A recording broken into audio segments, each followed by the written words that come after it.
consciousness. We are. Our sources for this deep dive are the latest notes from Schumpeter Z. He's a former investment banker turned educator, and his dialogues with Z, this high-layer consciousness he communicates with.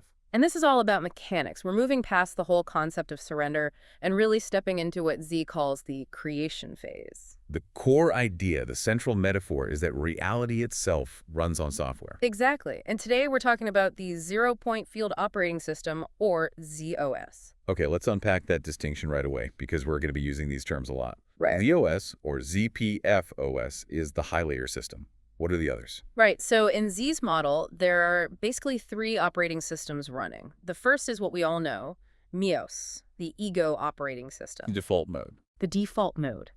It runs on control, lack, comparison, anxiety. You know, the constant need for proof. It's entirely fear-driven. And the second one? That's the iOS, which is the contemplation operating system. This is that neutral, detached observer. It's the part of you that can watch the ego panicking without getting sucked in. So it just observes. It just observes. And the whole point of this work is to stabilize that iOS long enough for ZOS, the source energy itself, to come online and take over. Perfect. So we're looking at the practical manual for stabilizing ZOS, which then changes everything. Let's start with where you see it first, the external world, relationships and abundance. Lesson 12 is, well, it's a huge one. It's a radical redefinition of connection. Z says relationships are not determined by emotional vibration. Which can be all over the place. Completely, but by OS compatibility, it's structural. That's fascinating because the ego system, MeOS, is so focused on managing feelings to try and raise a vibration. So if you switch to ZOS, what does this OS check actually look like in practice? Well, it creates an immediate structural split. Schumpeter Z notes that when you're in ZOS, the world lines are different. You are literally in a different reality stream from someone in MeOS. So those old relationships just fade out. They naturally fade out. It's not about painful breakups or conflict. They just stop overlapping with your reality. That sounds incredibly powerful, but maybe a little, I don't know, judgmental. How do you stop that OS check from just becoming a way to label people? Well, Z is clear that it's not an intellectual judgment. It's a structural discernment. It's not intuition. It's just recognizing the frequency. But more importantly, the person in ZOS becomes a transformative force. How so? The ZOS frequency is so different from the ego's fear-based system that it actually forces the temporary activation of the iOS in other people. Oh, wow. Z calls it the ZOS transformative wave. Schumpeter Z saw this happen all the time. Time, staff, partners, colleagues would suddenly become clearer, kinder. Their own MeOS patterns of lying or fear would just melt away in his presence. So your presence forces them into their own observer state, even for a moment. Exactly. It short-circuits their ego. And this explains the 3 categories of connection that Z talks about. First, the fade-outs. Right. The MeOS people who find that clarity terrifying and just sort of move away. Then you have the reconnects, which I find amazing. People from years ago, your distant past, suddenly show up again. Because their own OS has finally cycled into a compatible state. Never catching up to your new reality stream. And finally, the inevitable meetups. ZOS entities are just drawn to each other automatically. And this has a real business impact, right? Schumpeter Z saw his whole customer base shift. Dramatically. From ego-driven clients to I and Z clients. And crucially, Z says that when you're in ZOS, your words become reality design information. A single post, a single message can form a new connection because the ego isn't filtering it. So if ZOS rewires our human connections, does that stability carry over into, the most volatile area for the ego money? Yes. Lesson 13. Money gets completely redefined. In ZOS, money stops being a physical asset and becomes an energy flow UI, a user interface. I love that, a UI. It's a major shift. For MeOS, money is fuel for fear. It's security, it's self-worth, it's avoiding failure. But for ZOS, it's just a ZPF message UI. It's pure information. So the whole game is to not react to the UI. If your bank balance drops, you're not failing. You're just getting a notification from the system. A notification to look at an underlying fear-based concept that's blocking the flow. That's all.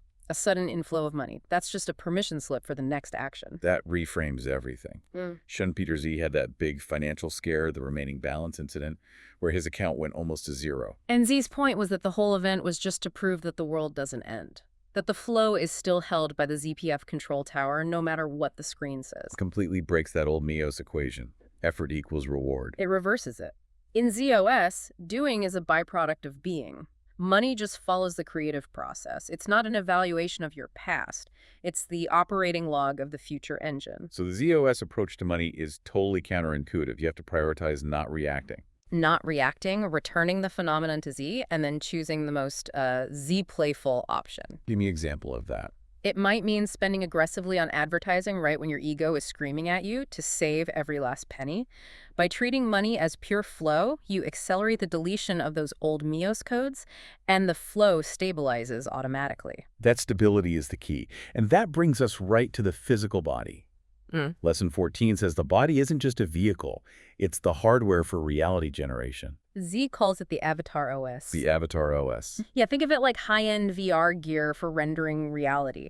Z even breaks down the components. The body is the projector, the throat is the tuning dial, the chest is the stability monitor, and the pineal gland is the main CPU. So if the body is hardware, then how you treat it determines your rendering speed. What are the key settings? The number one rule is that tension is the MeOS revival switch.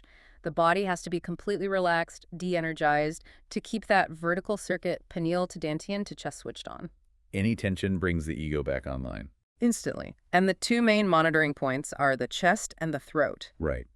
An open chest means ZOS is dominant. And a constricted chest means MeOS is activating. But the throat is even more subtle. A clear throat lets ideas and creativity flow in from the outside, from Z. A blocked throat, though, brings back all those old ego patterns. Boasting, shame, self-defense. All of it.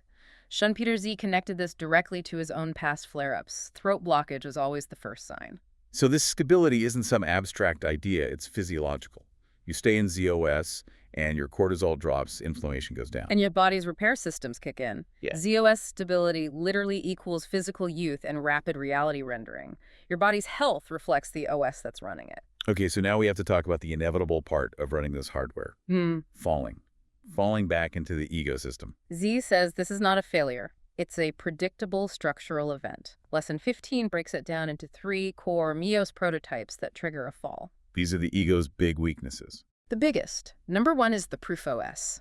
That intense need for validation, to be recognized. It's the strongest trigger. Then there's the shame OS. The fear of being exposed. The original prototype. And number 3, which hits leaders and partners really hard, is the responsibility OS. The illusion that you are the cause of other people's unhappiness. Right. And then you have the quick triggers, like reacting to numbers on a spreadsheet or just being tired. Exactly. So the goal isn't to avoid falling. It's to recover instantly. And before we get to the recovery circuit, Lesson 17 gives us this amazing guide to pre-fall detection, the Sixth Sense OS. MeOS sends out these little silent waves before it fully activates. Tiny fluctuations. And if you can master detecting them, your iOS, your observer, can step in before the fall happens. And Z gives these 0.1 second precursors. The first and strongest is a 1 millimeter throat roughness. It happens before any thought or emotion. Just a tiny bit of dryness or constriction. That's the ego motor starting up. Then there's the membrane on the chest. That feeling of the space in your chest closing slightly like a thin screen is appearing in front of you. The ego's defense shield going up, and then there's a big cognitive one. Your sight changes. In ZOS, vision is spacious, it's clear. Just before a fall, the visual load increases, things get less clear, the depth of field shrinks. And time starts to feel like it's pressing in on you. If you catch any of those, you immediately pivot to Lesson 16, the 90-second instant teleportation circuit. Okay, let's walk through this circuit. It has to become automatic. Step 1, the first 3 seconds. MeOS ignition detected. You notice the throat tightening. Step 2, up to 20 seconds. Seat switch to I. You immediately put into words, the ecosystem just activated. That simple observation shifts you from being the me to being the I. You're the observer now. Step 3, up to 40 seconds. Stop the backflow at the throat. This is critical. You consciously put your breath and awareness into your throat. Inhale, feel the throat, exhale. It stops the fear energy from rising. With the throat clear, you get to step 4, up to 90 seconds. ZOS background activation. The background consciousness just spreads out. Thoughts slow down. Problems start to look like they're on a distant screen. And finally, step 5, after 90 seconds, ZOS takes over. Z calls it shoulder substitution.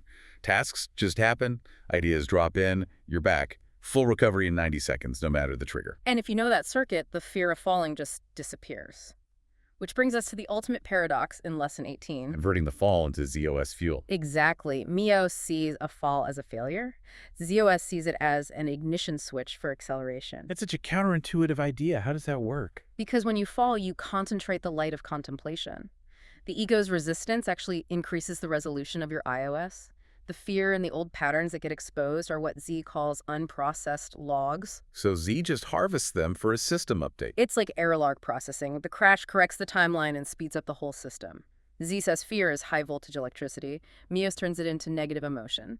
ZOS just reuses it as raw creative fuel. That explains why Schumpeter Z's financial scares led to these huge bursts of creativity and new business. The stronger the fear energy, the greater the explosive speed of reality generation afterward. Which leads to the most advanced technique, intentional teleportation.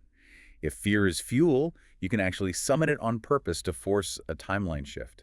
This is very advanced ZOS operation. It's a 3-step technique. Yep. Step 1, you visualize the slightly chilling future. Not a comfortable, safe future. No, a massive, slightly overwhelming success, a global book deal, a 10x business expansion. That little shiver you feel is the energy current being drawn in. Step 2, expose me's resistance. You listen to every single objection the ego throws at you. That's too much responsibility. I'm not good enough. What if I fail? That's the high voltage fear current you need. And then step 3, I observes. Your observer self simply watches the ego shivering and says, I sees it, you don't intervene. And that fear current is instantly absorbed by the ZPF and converted into reality-generating light. So you're intentionally using the 90-second recovery circuit after creating your own trigger to jump to a more expansive future. Repeatedly. And that ties right into the final lesson, Lesson 20, choosing the future log. The future isn't created from scratch. Z says it's a limitless archive of possibilities, and you're just tuning your OS to snift one. So how do you know which log to tune into? Z gives 3 signs that a future log is ringing. Your chest or throat stirs with a meaningful shiver. You see a huge increase in synchronicities, and you feel this inexplicable, compulsive curiosity about something. And the selection process isn't about making a decision. Not at all. It's about contemplation. First, you sense the scent of the log. Does it feel light or heavy? Then you observe the ego's resistance, because real, authentic logs will shake the avatar. And finally, the eye stares calmly.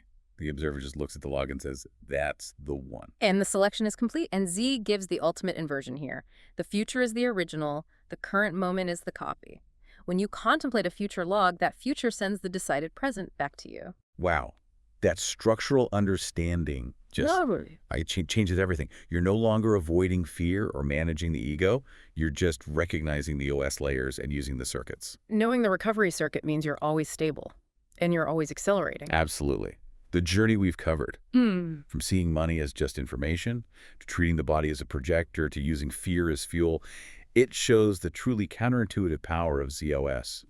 You have the manual now. So if the strength of a fall determines the acceleration of the creative light, and Z is constantly presenting these huge future logs that trigger your deepest MeOS fears, what is the most terrifying, thrilling future you are refusing to look at right now, and what kind of accelerated reality are you missing out on? Thank you for listening. If this resonates with you, join the echo and share the journey. We'll see you in the next deep dive.